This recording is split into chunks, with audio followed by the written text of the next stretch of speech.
It's 8 o'clock, so we can start. Everybody has got the text? Page 265. Yes, Rangana. CWSC. Yes, Rangana. Yeah. And we can start. What is being discussed is that once you have attained the self and the ego has gone away and you have got a consciousness now, is there any work to continue in the physical world? Karma Yoga is a question. So, do you have to do any work? And if you don't have to do any work, what will be your attitude? And if you have to do any work, how is it to be done? In what spirit? This is a discussion taking place. Okay? And he has already told us that many ideas. One idea in India is after you have reached the self, there is nothing to be done. You have reached the end of the journey and you are absolutely calm and quiet and you merge into the Supreme in any way you want. There are many, many choices. One choice is you disappear into the infinite, nirvana. The other is you live in one of the heavenly worlds. Okay? Ananda Loka, Brahma Loka, Vijnana Loka, there are so many lokas. And whatever you want, you can live there permanently. Okay? But in Sringa Yoga, work is there to be continued because that is based on the Gita, Okay? So, I am continuing now. So, I am reading 3-4 lines, 1, 2, 3, 4 lines before there is a question, before that. Okay? All existence in the world is work, force, potency, and has a dynamic effect in the whole by its mere presence. Even the inertia of the cloud, even the silence of the immobile Buddha on the verge of nirvana. In other words, you cannot avoid work in the physical world. The physical world, if you remember, is constant motion, constant action, unceasing action. So how can you say I won't act? You have to act. And even if you sit still, there is the action is going on. Even the cloud, as we are saying, the cloud is subject to the weather, so it is being changed, so it is changing. And even the Buddha, Nirvana, he is growing old in the physical world, or he is changing. Every day you are eating food and throwing out material into the universe, that also is action. So it's impossible to avoid action in the physical world. So, now the question is, what is action to be done? I'm reading the sentence from where we left off last time. There is a question only of the manner of the action, the instruments that are used, or that act of themselves, and the spirit and knowledge of the worker. In what attitude will you should do the work? And what is the work to be done? What is its nature?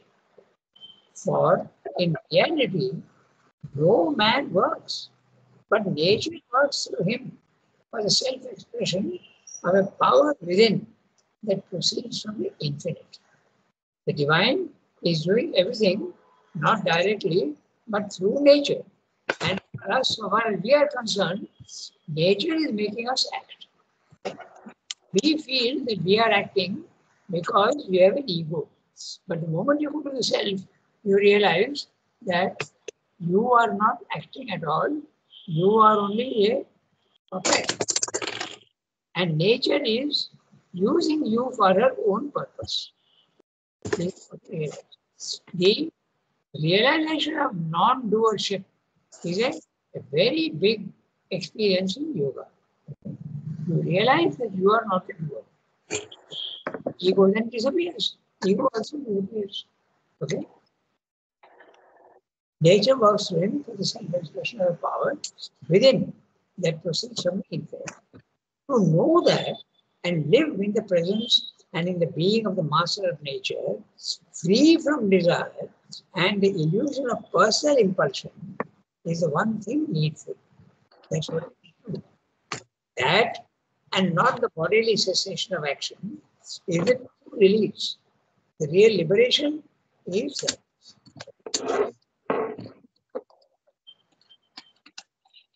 some activity going on in Sunki's place. Okay, so is the one thing needful. That and not the bodily cessation of action is a true release, for the bondage of works at once ceases. You are not bound to your works at all. In the physical world, when your soul is identified with body, mind, life, you incur the law of karma, which is applicable to the body, mind, life. But you have to undergo the suffering and the pleasure and whatever it is, your consequences of that, you have to undergo. But when you are not identified with the body, mind, life, naturally you are free. And that's why it's called liberation. You are completely free. The soul is free. The body, mind, life continues with its subjection to law of karma. Okay? That and not the bodily cessation of action is a true release.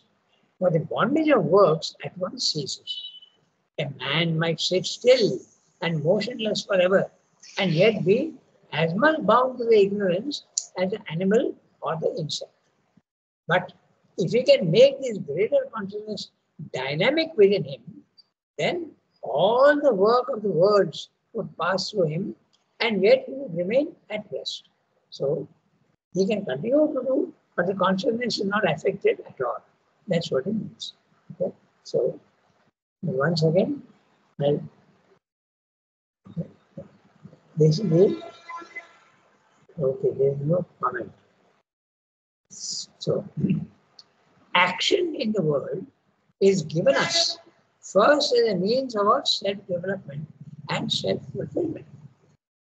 We have to do action, because when you do action only, you will get experience.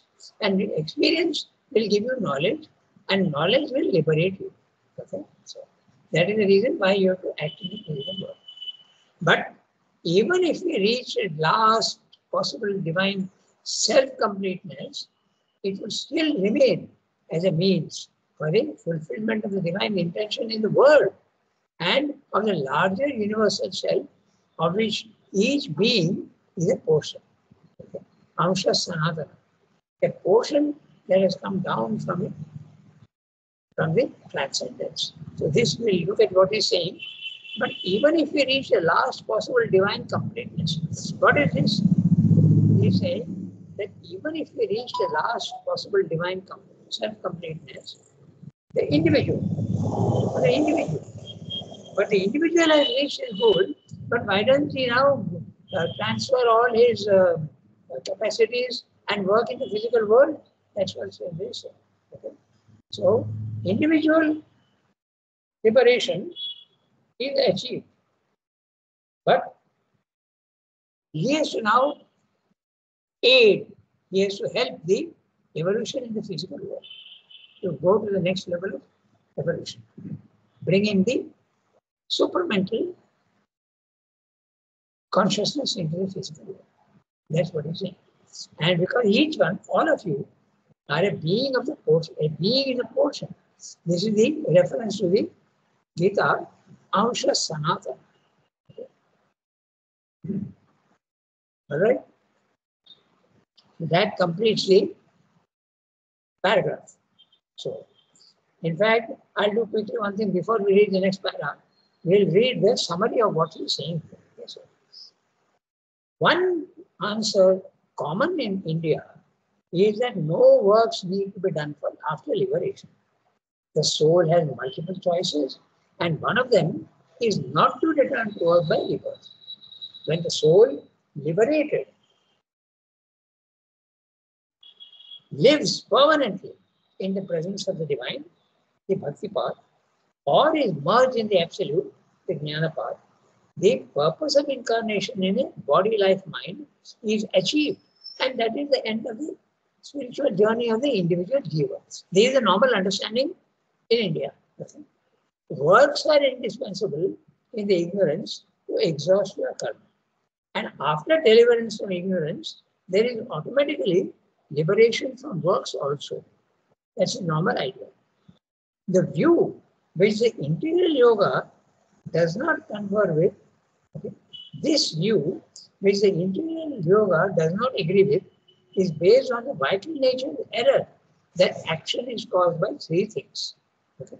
Why do people say that in India? Because first of all, there are three reasons for action. First reason, necessity. Second reason, instinct. Third reason, impulse. Okay. Necessity, you have to eat and drink and perform the actions of nature. So necessity. Secondly, instinct. At the animal level, the animal is not thinking of anything. It is just instinct. It eats and reproduces itself and sleeps. That is instinct. And impulse. Now that comes in desire. So desire is a great thing. But if desire is not there, what is there to work? That's the whole idea. The idea is not correct, but that is general idea. I think that idea is slowly going away even in India now. Okay. But there are some who still say that. There is a gentleman who came from Ramakrishna Mission and he has read Surendra very well. Okay. And yet he said in Hall of Harmony, he said the aim of my life personally is liberation. Okay. So that idea is still very much there in India. Okay. Although it may be disappearing a little bit, and more as those views get spread all over the world, the idea will remain that yes, you have to do work in the physical world beyond your liberation. Okay? Even after liberation, you have to do work. So when the soul rises above all these three things, obviously action is no more needed. That's a normal idea. Mechanical and unconscious action may continue. But this too vanishes with the death of the body. Okay? All this is not Srim's view. This is the normal idea in India. But a good look shows that when life is active, action is unavoidable. Even thinking, willing is action. Existence in the world is itself an action. Everything in this transient world is in movement and therefore in action. So, what remains to be considered is the manner of action, how we have to act, what is the instrument of action. At our level here, the instrument of action is you use your body, mind, life, but the motivation is ego and desire. And then what should be the attitude, the spirit in the action? These three things are to be considered. Then Srimad continues, actually, all action is executed by universal nature alone, through the individual. Man does nothing at all. Okay? That's the truth. True non-action, quiescence, is freedom from desire and illusion of personal sense of devotion. That is the real non-action. Okay? Non-action is freedom from desire and illusion of personal sense of devotion. Physical non-action is not true quiescence. But if man can make the higher consciousness active in his nature without desire, attachment and ego, then that is a true non-action. This is described in the Gita as the ocean. The yogi who is absolutely without desire is like a huge ocean, calm and still.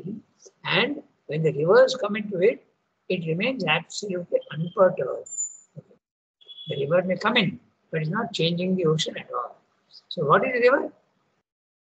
Impulsions, the impulses that come from the physical world, desires, okay, your contact with others, all these things leave you absolutely calm and free and unaffected.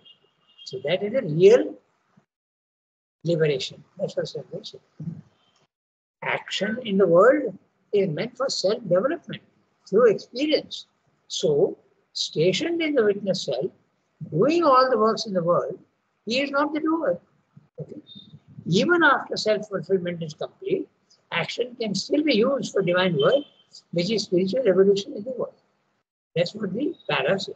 So we finished para. Now we can go to the next one in a certain sense. Tuesday is Pallavi's day and she is there. So, Pallavi, if you have the text, we can read in a certain sense. Yes, Rangada. Go ahead. In a certain sense, When his yoga has reached a certain culmination, works cease for a man, for he has no further personal necessity of works, no sense of works being done by him. But there is no need to flee from action or to take refuge in a blissful inertia.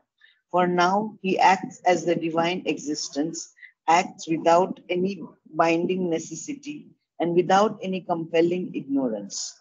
Even in doing works, he does not work at all. He undertakes no personal initiative. It is the divine Shakti that works in him through his nature. His action develops through the spontaneity of a supreme force by which his instruments are possessed, of which he is a part. With those his will is identical, and his power is her power. The spirit within him contains, supports, and watches this action. It presides over it in knowledge, but is not glued or clamped to the work by attachment or need, is not bound by desire of its fruit, is not enslaved to any movement or impulse. Yes, when we make a slight departure, then so he is explaining that. In a certain sense, when his yoga has reached a certain culmination, work ceases for a man. So Sridhar is agreeing that there is no necessity of work. Okay. But that's not compulsory. That's what he is saying. There's quite a subtle difference between the two. The one is Indian yoga is saying no need to do any work. Sridhar doesn't agree with that. He says, yes, if you want, you need not do any work. That is true. But it is not compulsory that you should not do any work. Okay? That's what is being pointed out. You have a choice. You can work if you want. Because you are free. You are free from the law of karma. Okay? Causality doesn't apply to you anymore.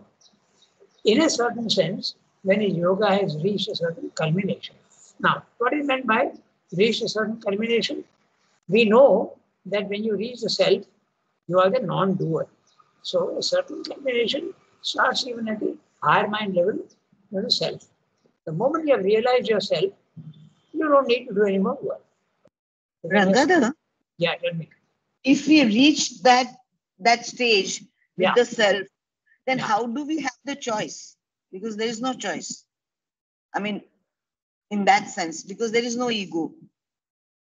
But ego is not the only one that determines action. You have a soul, and the soul has a choice. In fact, the soul selects what it wants to do. If you are a Buddhistic soul, you want to disappear into the infinite. And if you are any other yoga, Jnana Yoga, Bhakti Yoga, Karma Yoga, then you have the choice to remain permanently in the physical world. You have a choice. The choice is there. All these rishis and all these people who are there, okay, our scriptures, Ramayana and Mahabharata, are full of references to rishis who live in the spiritual worlds. There's a choice. Ego is not the only initiator of action. Okay. Yeah. Rangada, one more question. Yes. Once you reach that stage, yes, the law of karma still applies when we are working. Pardon, I didn't follow. The law of karma still applies. Applies to the body, mind, life, but not to the soul. And you are separated from the soul.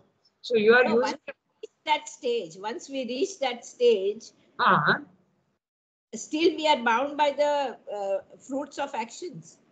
No, you are not. You are free. Who is the you? The you is, there is a body, mind, life. That's not the you. The you is a soul. And the soul is free. But you are asking a question which I have already explained once earlier. Look at the case of Sri Aurobindo, look at the case of the avatars, look at the Ramakrishna, look at Raman Maharshi. What happened to them? They are absolutely free. But what happened to the body, mind, life? Okay? There was cancer. Okay? In both cases, there was cancer. Okay? So the body, mind, life continues to undergo the law of causality, the law of karma. And then what is the difference? Then what is the difference between this and that? Oh, the soul is free. My God. You are not the soul now. Your soul is identified with your body, mind, life. You are not even aware of your soul. Yeah. So you are suffering. The soul also is suffering Mhm. because it is identified with the body, mind, life. Okay. But Yeah. Yeah. this law will not apply to the supramental being because even the matter at that time will be at a height. It will not be the grossest matter. And let me explain this a little more. Why it is that the law of causality acts at the material level. Okay? Remember that there is a gradation of substance. Okay? Then you will understand immediately. At the highest level, there is no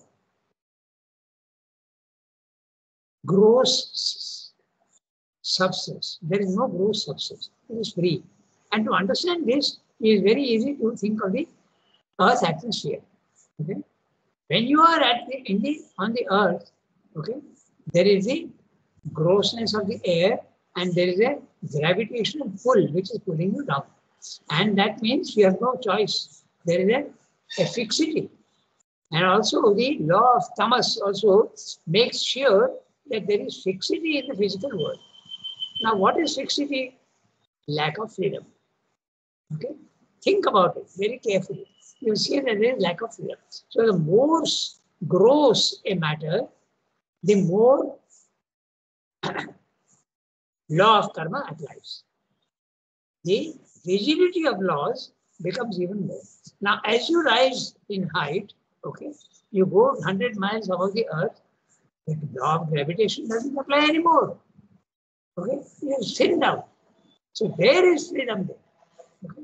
So freedom starts for the soul from the self. It starts. You are not bound to the body mind life at all.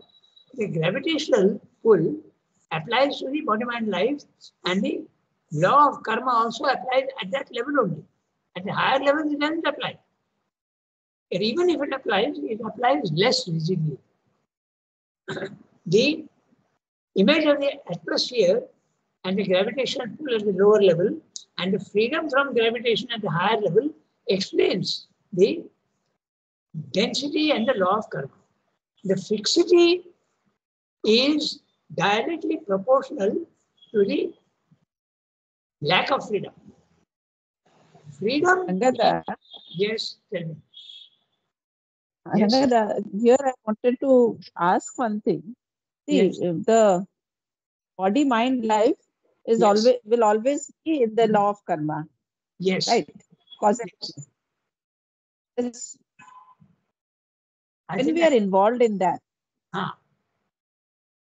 and we that's are right. not identified with soul, when we are not Yes. identified with the soul, then Yes. that process of karma affects us. Yes.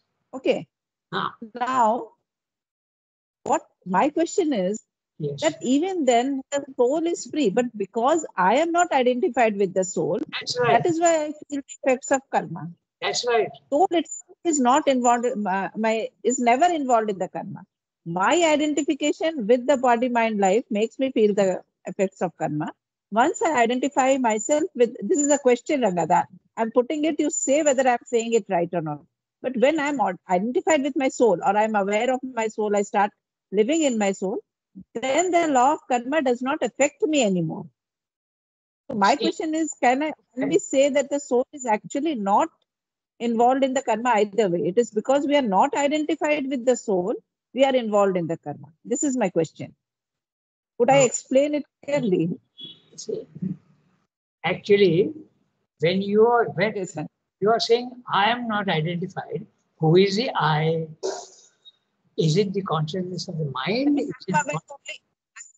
it Mind, Rangada. I'm knowing through the mind. Till I'm not identified, I think with the mind. I No. feel with the mind. But your soul is divine only in essence. But the soul is in ignorance. When it is down here, and it is soul that is identified with the body, mind, life. Not, you are saying, I am not identified, soul is free. Okay, That's not exactly. Okay, now I understood. That exactly, that was okay, Rangada. Now I understood. is a consciousness of the soul that is identified with the body. Right? When it loses that, then it becomes more and more divine. Okay? Rangadhar, here soul and psychic being is the same. Yeah, you can say that. But as I said, soul is also the self. Okay? But the self, psychic being is individual, and the soul is, or the self is universal. But yet it's individual also. The self is individual as well as universal. Whereas the psychic being is only individual. Okay? Now, I thought Archana was going to ask something even more interesting. Okay? I thought she is going to ask, how do you say that the supramental body will not undergo the law of karma? After all, it's a body, and the body belongs to the lower hemisphere. I thought that's what she's going to ask. Okay? Now, it's an You can answer that.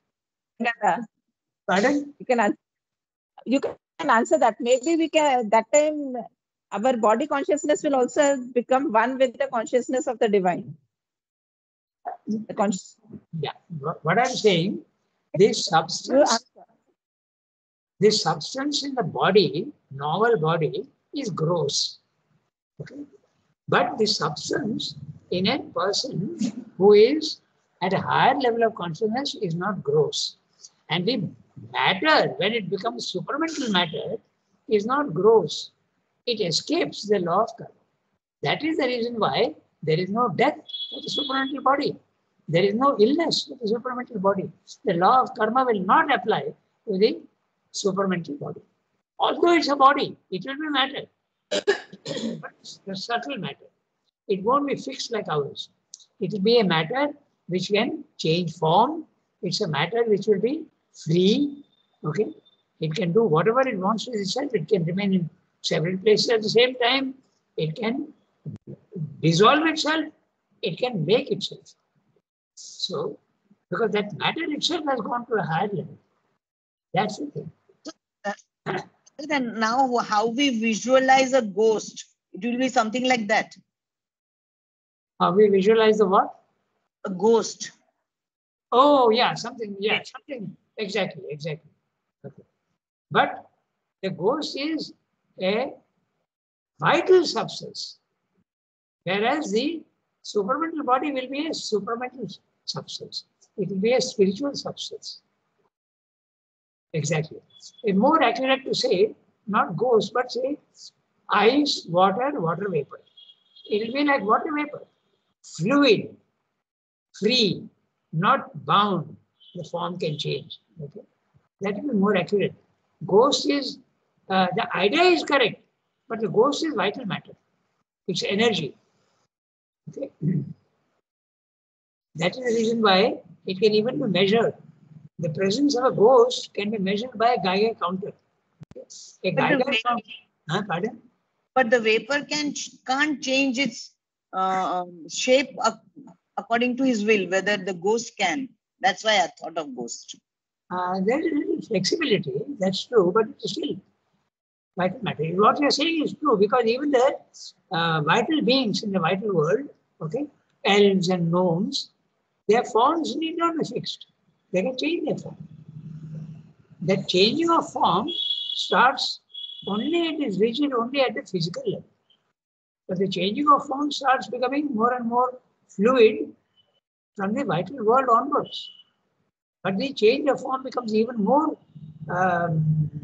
potent in the mental world. And finally, the higher worlds is even more potent.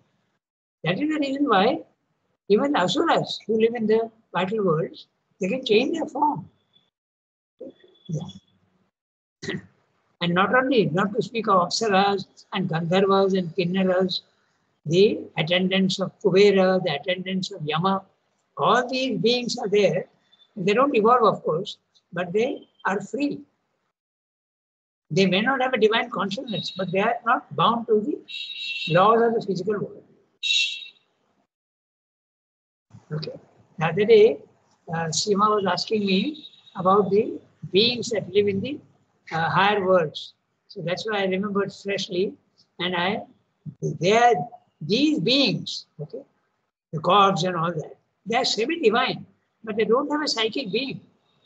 There's no need for a psychic being because the psychic being is there in man so that he gets guidance from the divine and for evolution. But these beings, elves and gnomes and mental Gandharvas, Kinnaras, they don't evolve. They are what are called typal beings. They are fixed in that plane of consciousness where they are. All the gods, for instance, don't evolve. And if they want to evolve, they have to come down into the physical world. Because in the higher worlds, there is no movement. And without movement, you cannot evolve. Okay? So it's a very interesting thing. We have to see it in that way. Okay? So we have 10 minutes. Shall we go to the next para?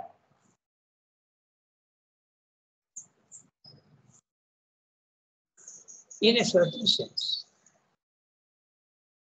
Oh, we read that, no? Yeah, we read it. We have to discuss it.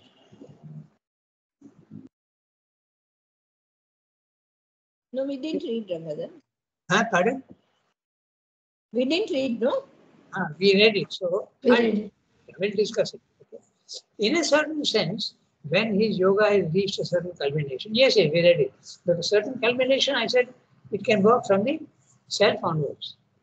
Work cease for a man, for he has no further personal necessity of works, no sense of works being done by him. But there is no need to flee from action or to take refuge in a blissful inertia. That's what we discussed already, this one, that although it is true that you don't need to work, but you can work if you want to. You can decide. And then Tarika asked the question that where's the question of decision? There is soul as a decision.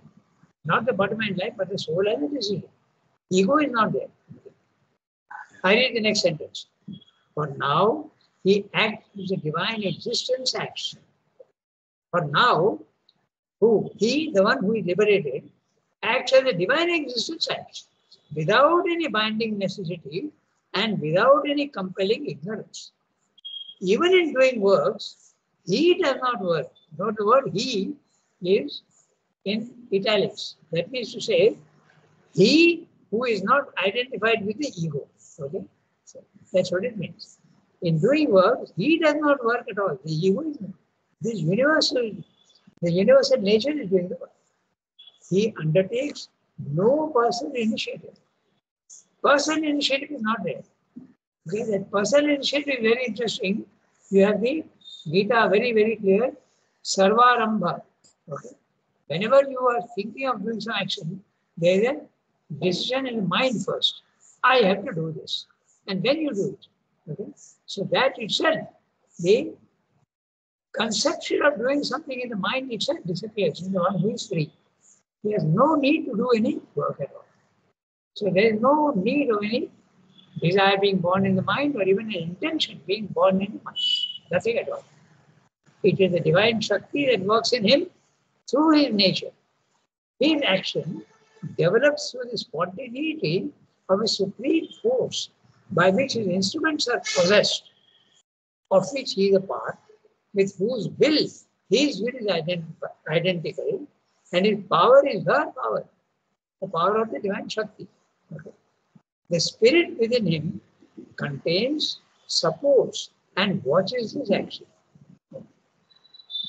Only watches. Okay. The action is being done. The divine is now working through you. You are the channel. You are still not working. The divine is working, but since you have no desire and no intention and no motive, the divine intention can come through without harm, without limitation, without distortion through you into the body mind life. Okay. You become in the beginning, your body mind life is an instrument of the nature in the beginning, like us. But when you are realized soul and you have no more desires, you can become an instrument and a puppet of the divine. And that's the happiest situation that you can be in. That's what he's saying. And that's it. The spirit within him contains, supports, and watches the action. It presides over it in knowledge, but is not glued or clamped to the work by attachment or need. It is not bound by desire of its fruit. It is not enslaved to any movement or impulse. So, very clear what he is saying, right? So, if there are any questions, we can have. Okay, we have got 5 minutes. Let me see if the next para is big or quite small. Dada, Yes, tell me. these experiences, what now got explained in this paragraph, these experiences are exactly similar at the state of realizing the psychic being, connecting with the psychic being and with the self. These experiences will be similar, Dada. Now at this state of psychic being, something will be different. No, you are quoting something from the para. Where are you quoting? No, Yes. this last line, the spirit within him contains, supports and watches this action. It presides over it in knowledge, but is not glued or clamped to the work by attachment or need. This is the realization of self, I think, Dada. Isn't it? Yes, yes. Yes. So at the when we are getting, will be connected, the sadhak will be connected with his psychic being. What like the experiences will be like this, exactly like this, or something else? No, I've understood your question. No, when you are satisfied, when you are identified with the psychic, knowledge does not necessarily come. Okay, now, psychic only purifies you. I've understood your question. Psychic being does not give you knowledge necessarily. It only purifies you. Okay, the knowledge you have to go up. It is not horizontal. It is vertical. The freedom from the it does not. The freedom comes only when you go up. Again, take the thing of the Earth atmosphere. However much horizontal, the experience of the psychic is horizontal. You are still on the physical Earth. But if you want to go up, then you lose your gravitational force. Then you are free. So knowledge and freedom comes only in the self, not the psychic being. But there is one thing. Okay. Yeah. But the psychic being. Thank you, Dada. Thank you, Dada. Yeah, it's okay. But the psychic being, when it is there, your fully identified psychic being, it is very easy to go to the self. And the psychic can merge into the self. They are two different things, but the psychic can merge into the self.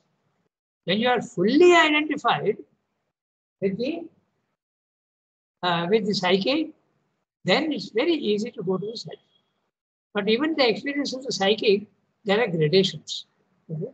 You may only feel its influence, but even that is very, very powerful. Or you may identify yourself fully with the psychic. You may even know it intimately. There also there are gradations. Okay?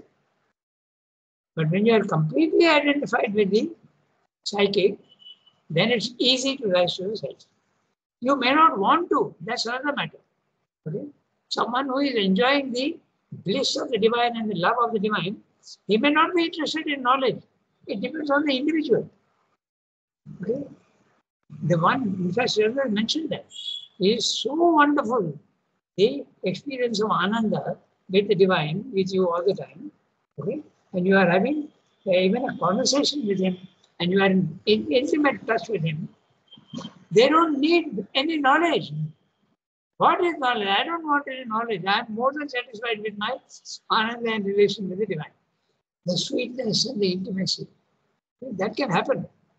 But if the psychic being wants, it can certainly merge with the self. Okay? When one is open to one's psychic being, Yes. is the ego still present? Oh, yes. One? Very much. And would equality be there or not? Not much. But it helps. The equality can come only at the self. When you are identified with your body, mind, life, then the equality cannot be there. But you remember in the Gita, yes, tell me.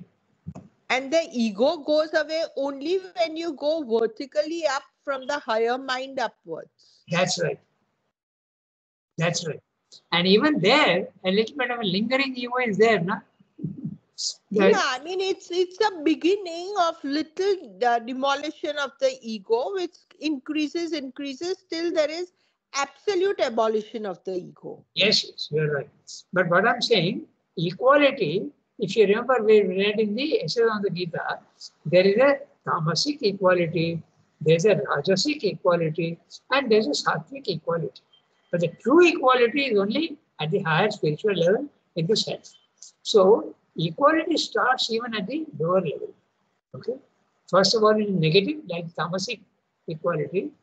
As I said, somebody is so insensitive that even if you give him a slap, he doesn't react. Okay. He doesn't even know what has happened. Okay. So that is the equality in a negative sense. But you, in the vital, it is fighting.